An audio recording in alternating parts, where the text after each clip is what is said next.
अस्सलाम वालेकुम नादरीन, आप यूट्यूब चैनल देख रहे हैं। मैं इमरान खान हूँ। 9 मई के एक और मुकदमे में यास्मीन राशिद साहिबा को, उमर चीमा साहब को और एजाज चौधरी, उनके अलावा मियां महमूद रशीद, इन तमाम लोगों को 10-10 साल की सज़ा मजीद सुना दी गई है।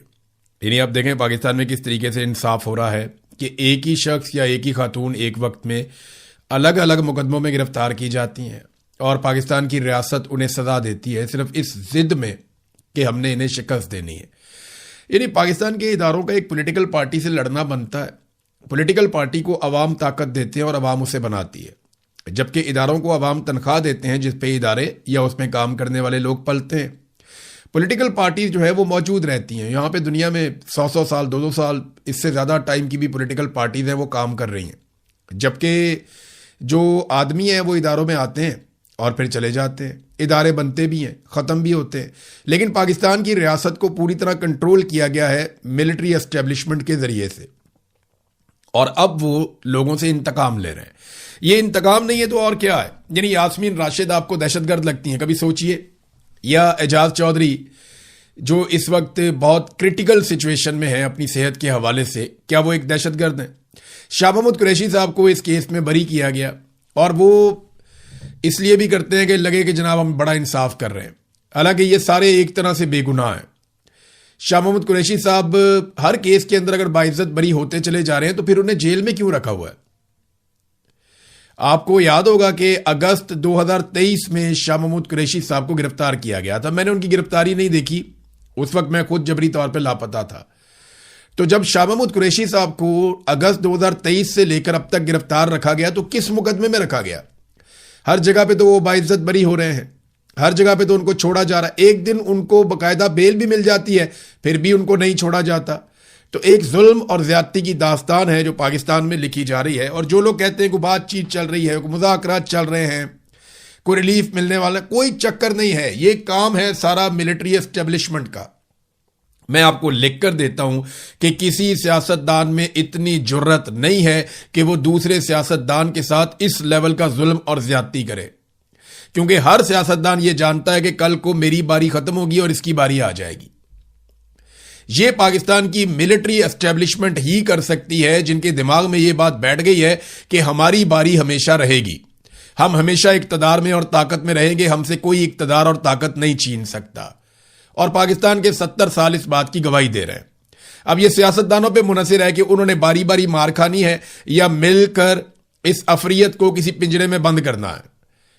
यानी मैं सियासतदानों को भी ये कहता हूं, सहाफियों को भी कहता हूं, जजेस को भी कहता हूं, वकला को भी कहता हूं, सिविल सोसाइटी को भी कहता हूं, तमाम वो लोग जो पाकिस्तान में जी शऊर हैं उन सबको मैं ये कहता हूं, चाहे वो ओवरसीज पाकिस्तानी है, कि बारी बारी सबकी बारी, ये किसी को नहीं छोड़ेंगे, ये सबको मारेंगे। जब तक पाकिस्तान की एस्टेब्लिशमेंट की कमबख्ती नहीं आएगी, जब तक पाकिस्तान की एस्टेब्लिशमेंट की बारी नहीं आएगी, तब तक हर पाकिस्तान की बारी आएगी, हर पाकिस्तानी की बारी आएगी। याद रखिएगा, या तो आप इनके खिलाफ खड़े हो या फिर आप इंतजार करें अपनी बारी का, क्योंकि बारी बारी सबकी बारी। गिलगित बल्तिस्तान में इलेक्शन चोरी हो गया ना, अब कश्मीर में वो कुछ हो रहा है।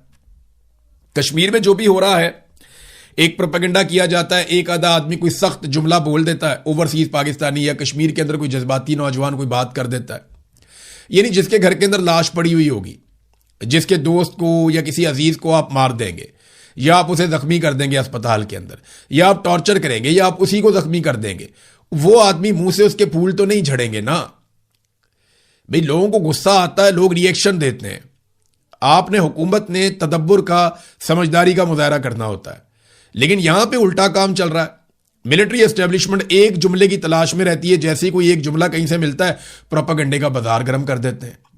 तो फिर मैंने अपनी जिम्मेदारी समझी कि मैं देखूं कश्मीरी वाकई पाकिस्तान को तोड़ना चाहते हैं, क्या वाकई कश्मीरी पाकिस्तान के या पाकिस्तान के इदारों के दुश्मन हो गए, क्या वाकई वो पाकिस्तानी अवाम से नफरत करते हैं, और ये जो प्रोपेगेंडा फैलाया जा रहा है शरपसंद है, ये कौन लोग हैं जो इकट्ठे हो गए हैं। तो मैंने वहां पे एक बड़ा मेहरबान है, मैं उनका नाम नहीं ले सकता, लेकिन उनको मैं सलाम पेश करता हूं। उन्होंने इस माहौल में भी जाके वहां पे काम किया, और जिस तरीके से उन्होंने मुझे ये फुटेज भिजवाई, ये गुमनाम आदमी है, इसका बहुत शुक्रिया।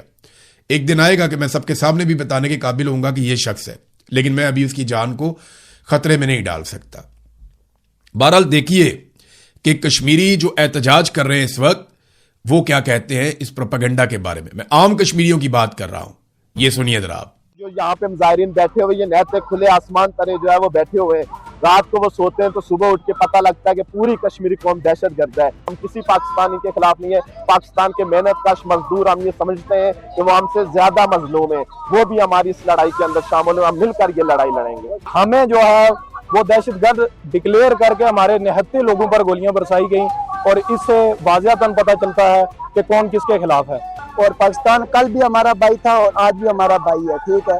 और ये लोग जो हैं बीच में से आके प्रोपेगेंडा कर रहे हैं कि वतन के लिए आवाज उठाते हैं, तो अगर हमें कोई भी वतन कहता है तो ये गद्दार है, तो इंशाल्लाह हम ये गद्दारी नस्लों तक हम करेंगे। किसी बंदे को कोई असला नहीं है, कोई वेपन तो बगैर आसा न तो लोग बल्कि असा को बच्चे भी हैं बुजुर्ग भी हैं असा को, ठीक है। तो पाकिस्तान ने जो फोर्सेज आई ने था दहशतगर्दी तो उन्होंने तरफों होनी पी है, असा तो पुरअमन लोग हाँ बिल्कुल। यहाँ के अवाम रियासत पाकिस्तान की सालमियत के खिलाफ बिल्कुल भी नहीं है। पाकिस्तान की तमाम अवाम को हम अपना भाई समझते हैं, हम उनके दुख दर्द के शरीक हैं, वो हमारे दुख दर्द में हमारे शरीक बने, हम उनसे यही मुतालबा करते हैं। हुकूमत पाकिस्तान ने गलत रंग देकर आज़ाद कश्मीर और पाकिस्तान की आवाम को लड़ाने की एक दीवानी साजिश की है, हम इसकी पुरजोर मजम्मत करते हैं। और ये हमारी तहरीक ये आज भी जारी है और कल हमारे बुनियादी हकूक मिलने तक ये हमारी तहरीक जारी रहेगी। पाकिस्तानी हमारे पहले भी भाई थे, आज भी हमारे भाई हैं, उनसे हमारी कोई लड़ाई नहीं है। हमारे हकूक जो हमारी डिमांड है वो अपनी गवर्नमेंट से है और हमारी लड़ाई उनके साथ ही है। रोज की बुनियाद पे लोग शहीद हुए हैं, लोगों को जख्मी किया गया है, इस चीज़ के खिलाफ लोग निकले, हमारा साथ दें, हमारी आवाज़। जो अवाम है कश्मीर के वो पाकिस्तान समेत दुनिया भर के अवाम को अपना भाई समझते हैं। हमारी जो लड़ाई है वो लूट मार के इस निज़ाम के खिलाफ है। आवाम के साथ हमारी कोई लड़ाई नहीं है यार, लड़ाई जो होती है वो हमेशा हुक्मरानों के साथ होती है। आवाम के साथ हमारी क्या लड़ाई है? आवाम अपने हकूक के लिए निकली है और इंशाल्लाह आखिरी जद्दोजहद तक हम सड़कों पे ही मौजूद है। ना पाकिस्तान की किसी इदारे से ना किसी के साथ हमारी कोई दुश्मनी है, ना कोई जंग है, ना हम किसी के खिलाफ हैं, हम लोग एक हैं, हम मुसलमान हैं और मुसलमान ही मुसलमान को आके मार रहे हैं और यहाँ नहते लोगों पे गोलियां चलाई जा रही हैं। खुदारा आप लोग भी हमारी आवाज दें। तो नादरीन, आपने आम कश्मीरियों की बात सुनी। आम आदमी की बात वैसे कौन सुनता है पाकिस्तान में? पाकिस्तान की एस्टेब्लिशमेंट का आम आदमी के बारे में रवैया इंतहाई तज़हीक आमेज है। वो बहुत बदतमीजी करते हैं, आम आदमी को ब्लडी सिविलियन वो कहते हैं और उसे समझते ही कुछ नहीं है। यानी हाई ऑक्टेन जो है वो अमीर आदमी का फ्यूल है, उसके ऊपर लेवी पता कितनी कम की है? 214 रुपए उसके ऊपर लेवी कम कर दी है।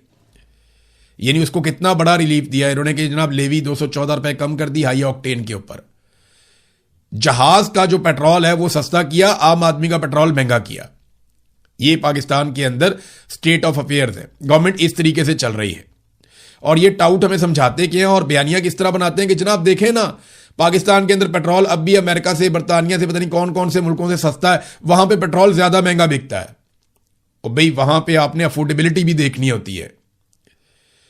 एक तो आपने ये देखना होता है वो कितनी दूर से खरीद कर ले जा रहे हैं, फिर आपने ये देखना होता है कि उनके लोगों की फीकस आमदन कितनी है। जितना पैसा एक पाकिस्तानी पूरे महीने में नहीं बना सकता, उतना पैसा यहां पे बरतानिया में एक आम आदमी, एक मजदूर जो है वो 4 या 6 घंटे काम करके बना लेता है। अगर बरतानिया में 500 रुपए लीटर या इसके आसपास कहीं पे पेट्रोल की कीमत है या डीजल की कीमत है तो पाकिस्तान से तो ज्यादा ही है। लेकिन सेम टाइम में आपको देखना पड़ेगा कि एक बरतानिया के अंदर रहने वाला शख्स 5 से 6 हजार रुपए पाकिस्तानी एक घंटे में कमा लेता है पाकिस्तान में किसी की इतनी कमाई? यहां पे तो लोग 2-3 दिन काम ही नहीं करते, जुम्मे वाले दिन जल्दी चले जाते हैं, हफ्ते एतवार को काम ही नहीं करते, वो पैसे खर्च करते हैं। इनकी इतनी ज्यादा कमाई है, पेट्रोल का खर्चा इनका तो इनको लगता ही नहीं है क्योंकि इनकी कमाई बहुत ज्यादा है। जब आपकी इनकम ज्यादा होती है तो फिर खर्चों की आपको परवाह नहीं होती। अगर आपने पाकिस्तान में लोगों के ऊपर महंगाई का जिन मुसल्लत करना है तो करें, जितना मर्जी करें, लेकिन लोगों की आमदन बढ़ाएं। आमदन बढ़ाने का कोई किसी किस्म का बंदोबस्त नहीं है, इसलिए पाकिस्तान के अंदर लोग ज्यादा इसके खिलाफ आवाज उठाते हैं। नादरीन, ख्वाजा आसिफ की भांजी जो है शिजा फातिमा, उसके कारनामे ने कमाल कर दिया। पाकिस्तान में हर तरफ रोला पड़ गया। शिजा फातिमा ने कार्रवाई ये डाली, अजीबोगरीबी बिल पास करवा दिया पकड़ के, और ये जनाब पहुंच गया सेनेट में। अब मैं हैरान हूं, इस किस्म के नालायक लोग फॉर्म 47 पे इकट्ठे करके जर्नैलों ने पहुंचा दिए हैं असेंबली के अंदर कि किसी को ख्याल ही नहीं आया कि वो क्या चीज पास कर रहे हैं या किसके ऊपर बात कर रहे हैं। ये ख्वाजा आसिफ जो पाकिस्तान के वजीर दिफा हैं, इनकी एक भांजी है शिजा फातिमा, उसको भी लगाया हुआ है यहां पे मिनिस्टर आईटी का, और आईटी का कोई तजर्बा नहीं है। आईटी वो शोबा है जिसमें इंडिया इतना पैसा कमा रहा है, इतना पैसा कमा रहा है अपने नौजवानों के जरिए से हर महीने, जितना पैसा पाकिस्तान पूरे साल में नहीं कमा सकता, अपनी टोटल एक्सपोर्ट के साथ भी नहीं कमा सकता। वो अरबों डॉलर इकट्ठे करके अपने मुल्क में ले जाते हैं आईटी के जरिए से, क्योंकि उन्होंने प्रोफेशनल्स को लगाया। हमने किसको लगा दिया? शिजा फातिमा को। इनका कोई आईटी का एक्सपीरियंस नहीं है, चुप के ला देता, लो जी ये काम करेगी, क्योंकि ख्वाजा आसिफ की भांजी है। खुश करो ख्वाजा आसिफ को भी और उसकी भांजी को भी। उसने बिल किस तरह का पास करवा दिया, यानी बिल की साथ ही साथ ही मैं आपको बात बताऊं तो पीटीए का जो चेयरमैन है ना, वो एक रिटायर्ड जर्नैल है। जैसे बाकी इदारों में रिटायर्ड जर्नैल बैठे हुए ना, वहां पे पीटीए के अंदर भी एक जर्नैल बिठाया हुआ है, जनरल हफीज। अब उसको ये इख्तियार दे दिया गया इस जर्नैल को कि वो अपने ये जो टेलीकम्युनिकेशन इसके पास महकमा है, उसमें जितनी कंपनीज काम करती हैं नीचे, जो टैक्स देती हैं, इसके जरिए असर भी आती है ना, उनके जरिए से वो जिसकी मर्जी प्रॉपर्टी में बढ़ जाए। यानी ये सहूलत दे दी गई कि जिसकी मर्जी प्रॉपर्टी में जाके तुम खंबा लगा दो, जिसकी मर्जी प्रॉपर्टी में तुम तारें बिछा दो। ये इस जर्नैल को चादर और चार दीवारी का तकद्दुस पामाल करने का पूरा इख्तियार दे दिया गया। और जो बंदा अपनी प्रॉपर्टी का दरवाजा नहीं खोलेगा, ताउन नहीं करेगा तार बिछाने के लिए या खंबा लगाने के लिए, उसको 5 करोड़ रुपया जुर्माना भी हो जाएगा, उसको कैद भी कर देंगे। ये बिल पास हो रहे हैं पाकिस्तान में। और पास करने वाला कौन है जरा ये भी आप देख लें। जनरल मुशर्रफ के दौर में ना, ये बिलाल गौरी साहब हैं जर्नलिस्ट, उन्होंने ये इंकशाफ किया है, तो उनका क्रेडिट है तो मैं उनको दूंगा।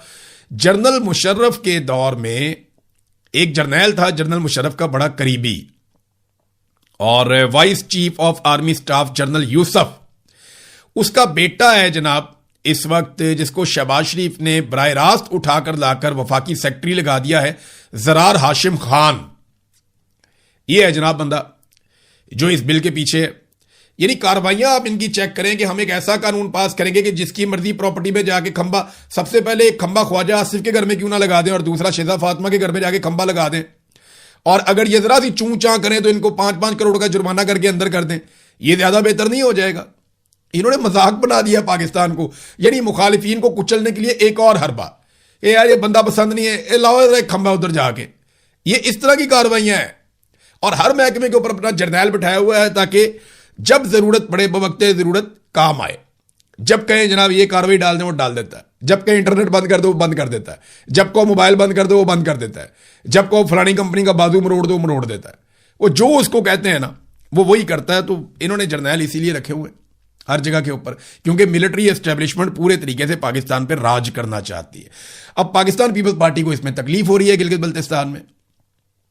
वजह यह है कि पीपल्स पार्टी को लगता है कि ये इस्तेहकाम पार्टी की तरफ से आ गई। एक सीट भी इन्होंने नहीं जीती और 4 आजाद उम्मीदवार इन्होंने साथ में ला लिए, 2 इनको मखसूस मिल गई। ये 6 सीटों के साथ आकर बैठ गए गिलगित बल्तिस्तान की असेंबली में। ये आए कहां से, ये हैं कौन, इनका सियासी बैकग्राउंड क्या है, इन्हें कौन सपोर्ट कर रहा है? पीपल्स पार्टी को बड़ी आग लगी हुई है। तो मैं सिर्फ इतना बताऊं बिलावल को कि जनाब बिलावल साहब, ये है ब्रूट मेजॉरिटी। अभी आपने सिर्फ उसकी झलकी देखी है, ब्रूट मेजॉरिटी की। अगर आपको कहीं फिल्म दिखा दी जाए ना, तो आसिफा को और आपको सड़क पे घसीटते हुए आपके वालिद समेत ले जाके कैदे तन्हाई में डाला जाए, फिर आपकी पार्टी के जो अहम तरीन लोग हैं उनके मुंह के ऊपर काले कपड़े डाल के उनको अदालतों में पेश किया जाए और कई कई महीने उनकी पेशियां ही ना लगें, उसको कहते हैं ब्रूट मेजॉरिटी। जब एमएनएज अगवा कर लिए जाते हैं, सेनेटर्स अगवा कर लिए जाते हैं, उसे कहते हैं ब्रूट मेजॉरिटी। जब असेंबली के अंदर नामालूम अफराद घुस जाते हैं और घुसकर कब्जा करके बंदे उठाकर ले जाते हैं, उसको बोलते हैं ब्रूट मेजॉरिटी। अभी आपने ना ब्रूट मेजॉरिटी का सिर्फ बे जो है ना, उसका सिर्फ हल्की सी आपने झलकी देखी है, आपको आइडिया नहीं है, लेकिन वक्त आएगा क्योंकि बारी बारी सबकी बारी। खैबर पख्तूनख्वा की हुकूमत ने नादरीन बजट पेश किया, बेशुमार उन्होंने पंफलेट जारी कर दिए और ऐसा लग रहा है कि उन्होंने कोई अनोखा बजट पेश किया। तो मैंने जब थोड़ा स्टडी किया तो मवाजना सिर्फ पंजाब के साथ करते हैं, क्योंकि पंजाब बहुत तरक्याती नुक्ता नज़र से बहुत शानदार सूबा है और बहुत आगे क्लेम किया जाता है कि जनाब यहां पे जो काम होता है वो कहीं नहीं होता। तो सेहत और तालीम के ऊपर बात करते हैं, क्योंकि ये दोनों चीजें ऐसी हैं जिससे कोई मुल्क आगे जाता है, जहां पे सेहत का निज़ाम बेहतर होता है और जहां पे तालीम बेहतर प्रोवाइड की जा रही होती है। तो दोनों सूबों में से सेहत के ऊपर किसकी ज्यादा तवज्जो है और तालीम के ऊपर किसकी ज्यादा तवज्जो है, तो ये आप सुन लें। लेकिन क्योंकि मरियम नवाज कहती है कि शऊर से किसी का पेट नहीं भरता, हालांकि पेट तो जानवर का भी भर जाता है, और ये शऊर ही है जिसने इंसान को अशरफुल मखलूकात का टाइटल दिलवाया था। तो चले जरा थोड़ा सा मवाजना मैं आपके सामने रखता हूं। सेहत और तालीम के हवाले से जो बजट है खैबर पख्तूनख्वा में वो है जी 803 अरब, जबकि सेहत और तालीम के हवाले से जो बजट है पंजाब में वो है 1250 अरब। आबादी का फर्क मैं आपको बता देता हूं। 13 करोड़ की आबादी है पंजाब की और 4 करोड़ की आबादी है खैबर पख्तूनख्वा की। खैबर पख्तूनख्वा का टोटल बजट है 2170 अरब, जबकि पंजाब का 5900 अरब। खैबर पख्तूनख्वा की हुकूमत ने तालीम और सेहत के ऊपर 37% पैसा खर्च किया है अपने बजट का, 37% तालीम और सेहत पे, जबकि पंजाब ने 21%, लगभग 21% पंजाब ने खर्च किया है तालीम और सेहत के ऊपर। देखिए कितना बड़ा फर्क है, आध का फर्क है कि इन्होंने जो पैसा खर्च किया। सेहत के ऊपर जो फी कस, यानी हर आदमी को सेहत के ऊपर पंजाब क्या दे रहा है और हर आदमी को सेहत के ऊपर खैबर पख्तूनख्वा क्या दे रहा है, यह भी सुन लें, क्योंकि आबादी के ऊपर ही आप डिवाइड करेंगे ना। सेहत के नुक्ता नजर से एक आम पंजाब के रहने वाले शहरी को 3846 रुपए का वो हकदार है, यानी 3846 का बजट है एक आदमी के लिए पंजाब में, जबकि खैबर पख्तूनख्वा में यही 8375, यानी दुगने से भी ज्यादा उन्होंने सेहत में आम आदमी को रिलीफ दिया है। अब आ जाए तालीम पे। तालीम पे पंजाब ने फी कस 5769 रुपए रखे हैं एक आदमी के ऊपर, 5769 रुपए, जबकि यहां दुगने से ज्यादा पैसा रखा है खैबर पख्तूनख्वा ने 11700 रुपए फी कस। तो खैबर पख्तूनख्वा ने तालीम और सेहत के हवाले से एक अच्छा बजट पेश किया है, और बाकी सूबों को इसकी तकलीद करनी चाहिए। जितना पैसा आप तालीम के ऊपर खर्च करेंगे, जितना पैसा आप सेहत के ऊपर खर्च करेंगे, पाकिस्तान उतना ही आगे बढ़ेगा। जितना आप तालीम और सेहत में पीछे जाएंगे, मुल्क खुदा ना खास्ता उतना ही पीछे जाएगा। दुनिया में जो कौमें आगे गई हैं ना, वो शऊर के साथ गई, उनकी सिविक सेंस बहुत अच्छी है।